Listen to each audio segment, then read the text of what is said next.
लहानपणीच लग्न झालं, लहान वयातच नवरा गेला. नवरा गेल्याचा सगळा कलंक समाजाने माझ्या मस्तकी मारला.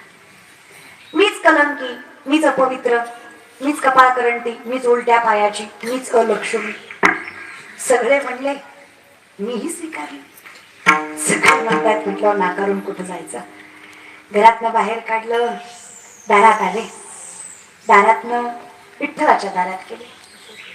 म्हटलं इथंच जीव सोडावा, आता कोण राहिलं आपलं. पण पुन्हा विचार आला, गर्भात लेकरू होतं तेव्हा माझ्या. हे निष्पाप जीवाचा काय दोष, याला कशाला मारावं, म्हणून त्याला जन्म घालावा आणि मग मरावा असा विचार केला.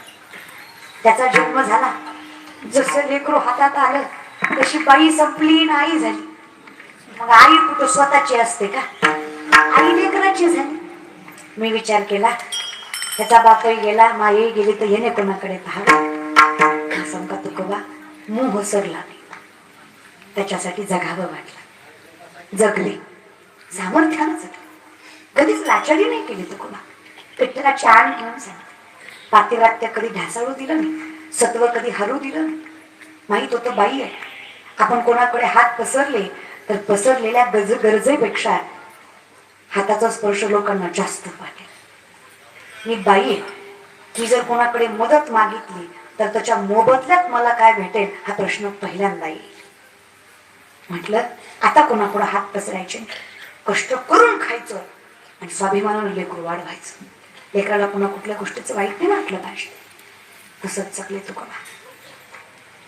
कधीच कोणाला दुःख नाही सांगितलं, कधीच कोणाला अवस्था नाही सांगितली, माझी परिस्थिती नाही सांगितली, माझ्याकडे काय कमी आहे, माझी परिस्थिती वाईट आहे हे नाही सांगितलं तुकोबा.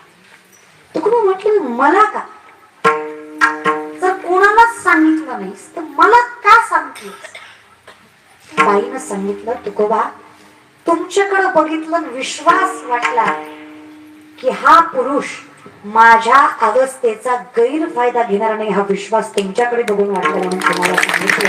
तुम्ही मायबाप कोण वाटलात, तुम्ही मला मायबाप वाटलात. मला समाज सांगतो ते खरं आहे.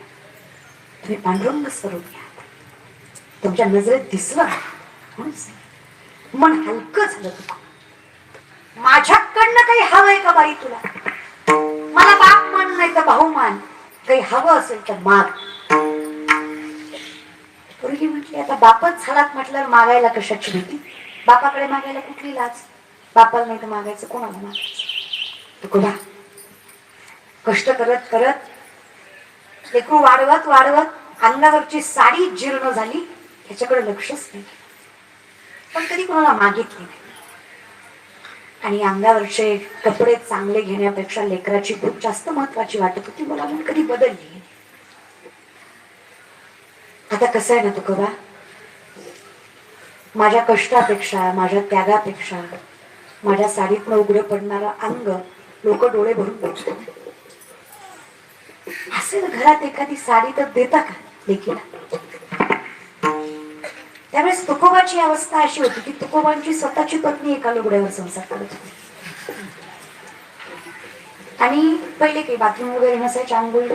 तुम्हाला कणिक माहिती, धान्य ठेवायचं कोठा मोठा असायचा, त्याच्या आडोशाला आंघोळ करत द्यावली माता. तुकोबांची दुसरी पत्नी जिजामाता, दोन पत्नी तुकोबांना, रखमाबाई आणि जिजाबाई. जिजाबाईच तो पण नाव आवली आहे. गरीबाची पोरगी नाही बरं ती माय, गरीबाची नाही ती, पुण्याचा सासर आहे. गुळवे सावकाराची पोरगी तुकोबाची बायको आवली. 3600 एकर ऊस आहे तुकोबाच्या सासऱ्याचा, आणि येतगावच्या डोंगरात नाही पुण्यात जागेला किंमत आहे जरा. 1425 माणसं एका दिवशी हाताखाली तिच्या वडिलाच्या. ती नवऱ्याचा संसार एका लुगड्यावर करत, तिने बापाकडनं हात नाही बसत, त्याच लुगड्यावर संसार करायच्या आवली. मग तेच धुतलं होतं, वाळू घातलं होतं, आंघोळ केल्यावर तेच नेसायचं होतं. तुकोबांनी तेच लुगडं कणगीवरच ओढलं, तिच्या पदरात टाकलं. कोणाच्या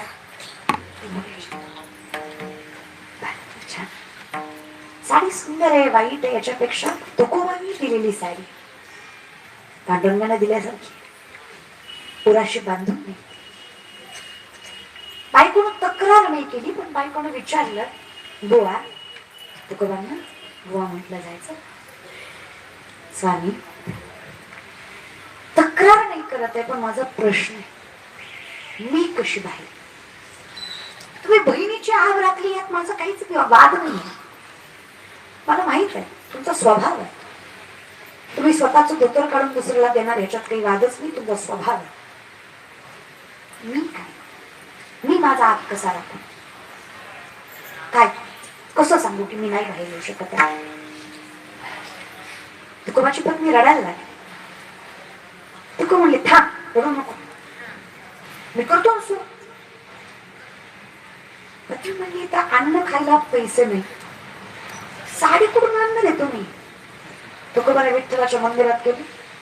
विठ्ठलाला म्हटलं बघ ना देवा, बायको तक्रार करते, किरकिर करते, साडी नाही म्हणतीये. आता तूच सांग, तिला द्यायची होती की नाही? तिचा आब राखायचा होता की नाही? बघ बरं, असं करतात माझ्याशी. आता कुठून आणू मी साडी? विठ्ठला दे बरं साडी.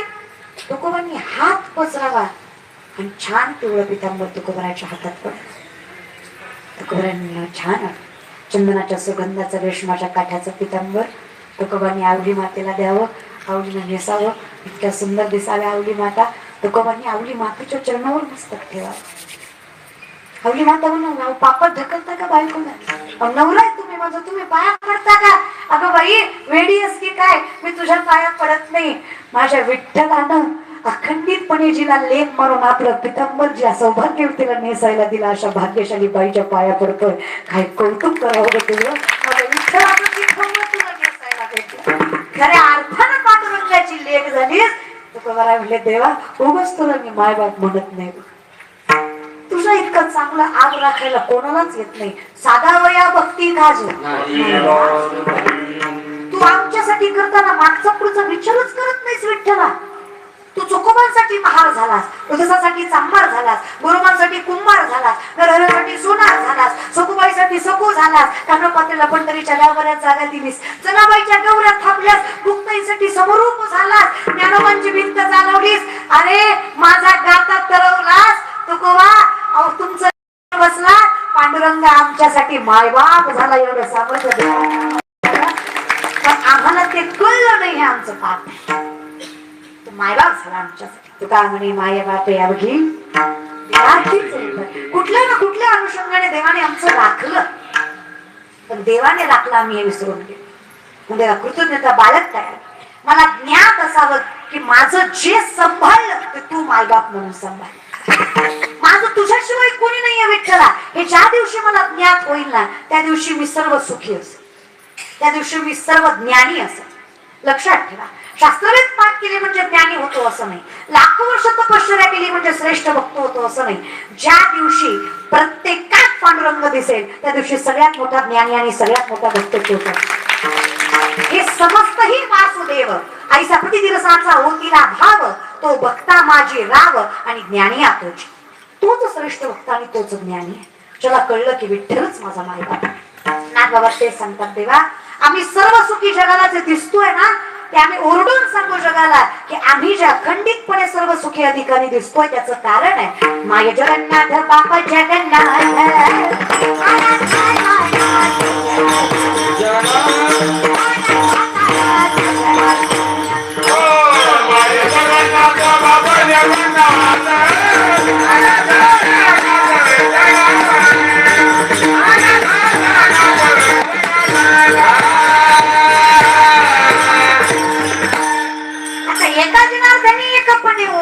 एकपणे याचा अर्थ समरूपता आणि उभा याचा अर्थ दोन पायावर उभा नाही, सावध. उभा याचा अर्थ काय? सावध. आणि सावध झालो तेव्हा तुझ्याशी समरूप झालो. आता आमचं मुख्य कसं, ती लवणाची कुंजरे सुदली या लवण सागरे, ह्याची माघारे परती जेवी. 12 फुटाचा मिठाचा हत्ती केला, सागरात नेला, 3 तास धुतला, माघारी आणला. आला का? आणि आला. हुशार आहे तुम्ही दादा. अगदी तसंच आहे. आणि बोलायचं माय, इथं बोलायला कोणाला घाबरायचं नाही. इथं बोलू वाटलं बोलायचं, रडू वाटलं रडायचं, हसू वाटलं हसायचं. हे मला नवल वाटतं. माणसं नाही खतरनाक केलं ताना बसतात, एकदम घाटावर बसल्यासारखी, मड्याला राखून बसल्यासारखी. एकदम जस काय पुढं मुडं बसवलंय आणि हे टेन्शन मध्ये गेलो बाई गेलो बाई गेलो असे बसतात लोक कीर्तनाला. बायका तरी जरा गोड बसतात, पुरुष मंडळी एकदम ऍटिट्यूड मध्ये, तू बोल मी आहे, तू बोल. बसलोय तू बोल, मी ऐकतोय तू बोल. येणार नव्हतो मी, तुझं नाव ऐकून आलोय, बघतोय कशी गळती बोल. काय माझा एक साधा प्रश्न आहे तुम्हाला. पोटच्या पोरीचं भाषण चुकलं तरी टाळ्या वाजवता, हो की नाही? हो. पोटची रक्ताची नातं आहे तिच्याशी, असं कसं बरे? मग मला सांगा, ज्या दिवशी पोटच्या पोरीत आणि व्यासपीठावरल्या पोरीत फरक वाटणार नाही, त्या दिवशी कीर्तन नाही कळले तरी जगाचा बाप तुम्हाला भेटेल हा विश्वास मी तुम्हाला देतो. म्हणा ना, माझ्या पोटची पोरगी करतीये, माझी रक्ताची बहीण करतीये, म्हणा ना, काय जातं? नजर सामर्थ्यवंत असल्यावर काय अवघड आहे, अंतकरण शुद्ध असल्यावर काय अवघड आहे, मन मोठं असल्यावर माझ्या माऊलींसारखं हे विश्वाची अमोचे घर ऐसी मती ज्याची स्त्री असं म्हटलं, विश्व माऊली व्हायला काय सामर्थ्य कमी पडणार आहे दादा? मन तेवढं मोठं आहे ना, अवघे त्रैलोक एकट्याच एकट्याच आहे का अवघेची, ते मन मोठं आहे. आम्ही जळके, आम्ही नाही एका ते लोक म्हणतात मेल्यावर जळतंय, नरकात गेल्यावर जळत्यात हाणत्यात, काय आहे ना. माऊली म्हणली आपल्यासारख्याला नरकात जाऊन जळायची गरज नाही. आपल्यासारखी जी जिवंत असताना दुसऱ्याच्या प्रगतीवर जळतय ती ऑलरेडी नरकातच जळतय. तू ऑलरेडी नरकात येड्या, तू लोकांची गाडी खपत नाही, तुझ्या पोटात दुखतोय, तू काय माणूस आहे का? माझी विनंतीच आहे, लोकांना घर घेतलेलं बी सांगायचं नाही आणि हप्ते भरलेले पण बँकेनं जप्त दिलेलं बी सांगायचं नाही. तू एकही गोष्ट लोकांना सांगायची नाही. लोक लई येडी झाला, लोकांना आपलं चांगलंही खपत नाही, वाईटाचं वाईटही वाटत. त्यामुळे विनंती आहे, हे जे काही तर जगाच्या बापा पुढे मांडा. एक खरं या जगात आहे ना, तो सोडला तर आपलं कुणी नाही दादा, आपण एकटेच आहे. आणि हे जर संत म्हणतात तर आपलं काय वाव काय दादा, आपलंही तसंच आहे. तसं मी बांधे प्यारे बातें हैं बातों का क्या, ये सब झूठे वादे हैं, नाते हैं नातों का क्या, कसबी वादे प्यार वफा सब बातें हैं बातों का क्या. पण एक नक्की, ज्या दिवशी प्रत्येक घरात ज्ञानेश्वरी, प्रत्येक मुखात हरिपाठ आणि प्रत्येकाच्या गळ्यात तुळशीची माळ असेल ना, त्या दिवशी कोणाचीच गरज पडणार नाही. जगाचा बाप त्याचा मायबाप झालेला असेल एवढं सांगायचं. आता टाळ्या स्वतः त्यांनीच वाजवल्या ज्यांना घालायची इच्छा आहे. बाकीचे म्हणजे गा आपण खातोय गा भेटते बाबा तुमच्या तुमच्या टाळ्या सुद्धा उपकार केल्यासारखे असतात. दर्गे धर्गे धर्गे आणि आपल्याला दुसऱ्यांदा विचार गेला बाबा तुमचं काय सांगत आपलं लई अवघड. आपलं परमार्थ लई खतरनाक आहे. आपला परमार्थ म्हणजे 10 दिवस गणपती बुडवताना शांताबाई असं कार्यक्रम आहे. कसा गणपती पावायचा दिवस आहे आपल्याला. आपलं कसं आहे, नवरात्राची उपवास दसऱ्या दिवशी बोकडून देवी कुपती म्हणून तुला पोत्यात घालून आणलं पाहिजे येड्या. देवाच्या नावाखाली स्वतःचं ढेरडं भरतो किती आवड आहे. लईच पण कमीत कमी चुकीचं तरी वागू नका. जयाचे आई खरं नाही तयासी पवित्र पुससी काही अशी गत करून ठेवली आपण. माझी विनंती सत्य मार्गाने चला. आणि ते सत्य एकच आहे, सत्य तू सत्य तू सत्य तू विठ्ठला. बाकी सगळं जगत भास आहे, सगळं इमॅजिनेशन. या जगात खोटं लईच होतं. इथे 4 माणसं एकच खोटं बोलली की खोटं सुद्धा खरं होतं. खरं आहे का खोटं? तुम्हीच मला सांगा, कुठल्या ग्रंथात लिहिलं दिवाळीत मोती साबण वापरायचा? ग्रंथ सांगा मला एखादा ज्याच्यात लिहिलं नाही दिवाळीला मोती लावला नरकाचा चिन्ह. तरी सुद्धा 99% महाराष्ट्र दिवाळीला साबण कुठला आणतो? ऍडव्हर्टाइजमेंट 2 महिन्या आधीपासून घ्यायलाच असते. उठा उठा दिवाळी आली, मोठी सणाची वेळ झाली. दिवाळी आताची आहे का? नामदेव महाराज सांगतील ना, विठोबाची रक्षा हांडीते दीपवाळी हांडीते दीपवाळी विष्णुदास नामाची देखावी हो बारी. आमच्यासाठी दसरा दिवाळी तोची आम्हा सण सखे हरी जन भेटतील. आमच्यासाठी झाले राम राज्य काय होणे हासी धरणी धरी पिके गाडी बोलल्या म्हशी राम वेळोवेळा मी का बोली दळिता कांडिता जेविता गवाई दळिता कांडिता जेविता गवाई. हे सुख हे सुख जेव्हा तुझं नाव घेतलं ना सगळ्या दुःखाचा विसर करतो. तुला प्रेमाने बोलवलं ना तू लय धावत येतो. वाटप आहे उभा करून बोलायचा. आणि देवाच्या नावाला काही तत्व नाही, काही कालवेळ नाही. जमत तसं घ्या. भजनात नशा असेल, विनंती एवढीच नशेत भजन फक्त सुधरून मला भजनात तुम्हाला जमत वैष्णवाला काही नाही, तुम्हाला जे आवडतं ते भावगीत भक्तगीत म्हणत जातो. पण देवाचं नाव असावं, काही वावगा नाही. देवीचं म्हणून वाटतं, देवीची गाणी काही नीट नेत का, देवीची गाणी छान आहेत ना दादा. माझी रेणुका मागुली कल्पवृक्षाची सागुली, माझी रेणुका मागुली मागुली कल्पवृक्षाची सागुली.